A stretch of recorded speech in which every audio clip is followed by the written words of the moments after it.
उनकी वालिदा भी आबिदा जाहिदा मुत्तकिया परहेजगार और वालिद मालिद भी अजीब शान मुहद्दिस हजरत अब्दुल्ला जो उस वक्त तक हजरत अब्दुल्ला नहीं बने थे, शराब की काम में धुत गए। इनका एक रूम एक हाल ऐसा था जहां शराब के मटके रखे रहते थे। चंगो रुबाब शराबो कबाब सुबह से शाम तक नाच गाने में मसरूफ रहते थे।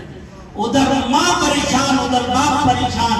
इतना बड़ा आलिम व मुहद्दिस होकर औलाद किस अंदाज से रोते रोते परेशान।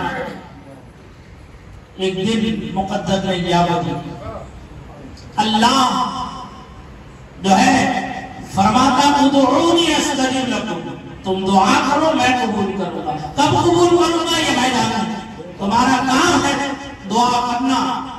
तुम आजिज मोहताज मजबूर और लाचार हो, मैं मालिक मुख्तार कादिर मुतलक, चाहूंगा कबूल करूंगा नहीं चाहूंगा रद्द कर दूंगा। तुम्हारा मुझ पर कोई कुछ नहीं बनता। एक दिन महफिल सजी है, नाच गाना हो रहा है। हजरत अब्दुल्ला शराब के नशे में धुत, उधर मां मुसल्ले पर पड़ी हुई है, सर को झुकाए हुए अल्लाह की बारगाह में।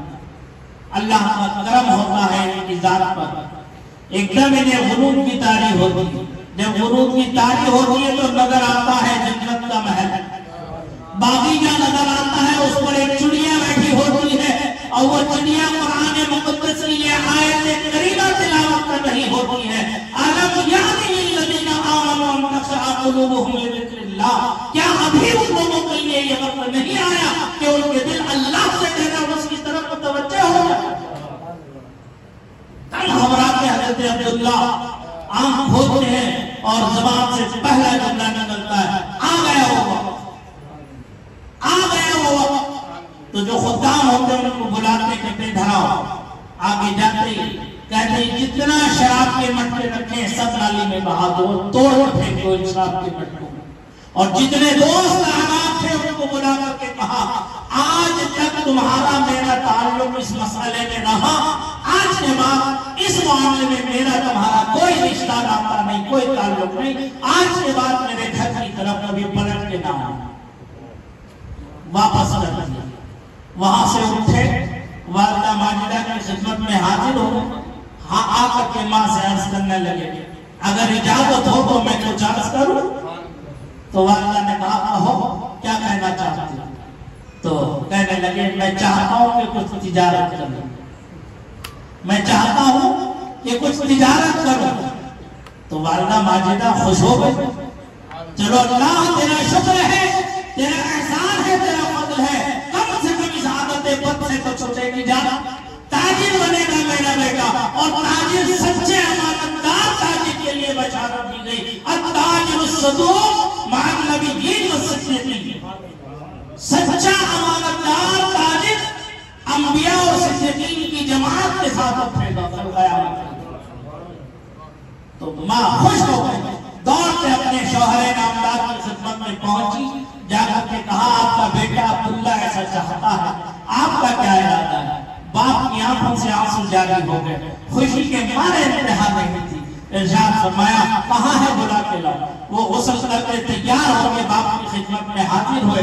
बाप अंदर दौड़ के तशरीफ ले गए। उस जमाने में कब 1200 साल पहले का जमाना, 1 लाख दिरहम लाकर अपने बेटे अब्दुल्ला के हाथ में दे दिया और कहा जाओ अपनी तिजारत को फरोग दे दे। बाप से वो 1 लाख दिरहम लेकर हजरत अब्दुल्ला सफर पर रवाना हो गए।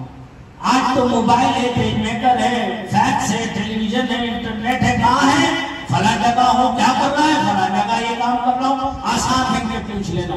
1400-1200 साल पहले ये आसान नहीं।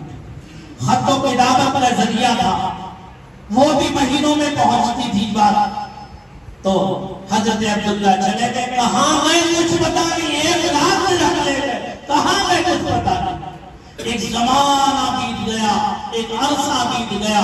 उसके बाद घर खत लिखते हैं कि मैं अपनी तिजारत से वापस लौट रहा हूँ, फला वक्त फला दिन मैं अपने इलाके अपने घर इधर शादियाने बज रहे, बाप और माँ की खुशी की इंतहा न रही कि मेरा बेटा आ रहा है, ताजिर बन के आ रहा है, नहीं मालूम कितना खजाना लेकर आ रहा होगा, 1 लाख दिरहम का कितना बढ़ा के ला रहा होगा। अल्लाह उसे हिदायत अता फरमाए, अमीन सच्चा जालिम बना करके रखे, दुआएं देते गए और खुशी में घर को पूरी तैयारी करने के बेटे का इस्तेमाल किया गया। जब वक्त आ गया, हजरत अब्दुल्ला यको तन्हा एक ऊंट पर परागंदा हाल, यानी धूल में गर्दो गबार में अटे हुए, रास्ते की तकलीफों को बर्दाश्त करते हुए, जैसे खराए माँ ने देखा और पीछे को देखा काफिला कहाँ,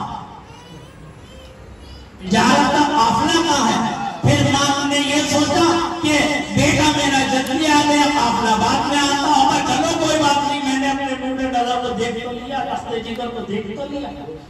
तो जल्दी से बुलाया, नहाया धोया, जब सब तैयार हुआ, खाना वाने से फारिग होकर जब बाप की खिदमत में पहुंचे और बैठे, तो वालिद माजिद ने पूछा, कहो बेटा कैसी रही तिजारत तुम्हारी, कहो बेटा तिजारत कैसी रही। तो अब हजरत अब्दुल्ला कहते हैं तिजारत से आपकी क्या मुराद थी, तिजारत से आपकी क्या मुराद थी। उस वक्त पैसा देते वक्त बाप ने ये नहीं पूछा था कि क्या काम करने जा रहा, दे दिया, खुशी में आके भेज दिया बेटे को।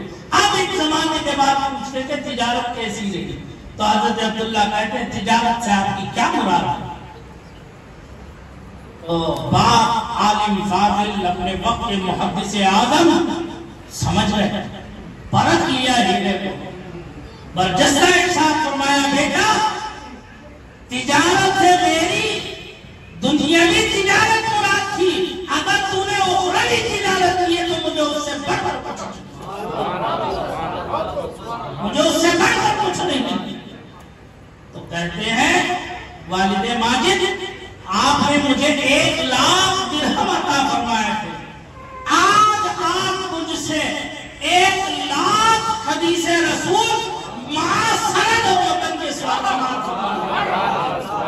मैंने सहरा नूरुद्दीन करके जंगल बयान घूम करके जहां जहां मुझे मालूम हुआ कि इल्म हदीस का फला आलिम है, वह हदीसे रसूल का दर्स दे रहा है, मैंने वो सारा पैसा उसमें खर्च करके और मैंने वहां से इल्म हदीस हासिल किया, 1 लाख हदीसे सही सनद और मतन के साथ। बाप की खुशी की इंतहा न रही, दौड़ के घर में उठ के फिर पहुंचे और 50,000 दिरहम ला करके फिर बेटे के हाथ में दे दिए और इरशाद फरमाया, बेटा अपनी इस तिजारत को और फरोग देना, और फरोग देना। ये हजरत अब्दुल्ला इब्न मुबारक है। माँ और बाप की दुआ कभी रायगा नहीं जाती। माँ बाप अगरचे औलाद कितनी नाफरमान क्यों ना हो, मायूस नहीं होना चाहिए अल्लाह की रहमत से। ला तक़नतू मिन रहमतिल्लाह, अल्लाह की रहमत से मायूसी कुफ्र है। तो ये हजरत अब्दुल्ला इब्न मुबारक की वो तसानीर जो उन्होंने सैयदना इमाम आदम अबू हनीफा की शागिर्दगी में रह करके वो 40 लोगों की जो कमेटी इमाम आदम ने बनाई थी अपने तलामिदा की, जो फिक़ह हनफी के बादशाह थे, उनमें से एक हजरत अब्दुल्ला इब्न मुबारक भी। तो उनकी वो सारी तसनीफात बचपन में ही इमाम बुखारी ने सब पढ़ डाला, सब पढ़ डाला। और फिर उसके बाद इमाम बुखारी समरकंद, बुखारा, बसरा, शाम, इराक, मिस्र, इन इलाकों में जाकर जहां जहां से इन्हें इल्म हासिल हो सकता था वो सारा इल्म हासिल। मैं अपनी तालिबात से और जो नौजवान इल्म हासिल करने में उनसे गुजारिश करूंगा कि इमाम बुखारी की जिंदगी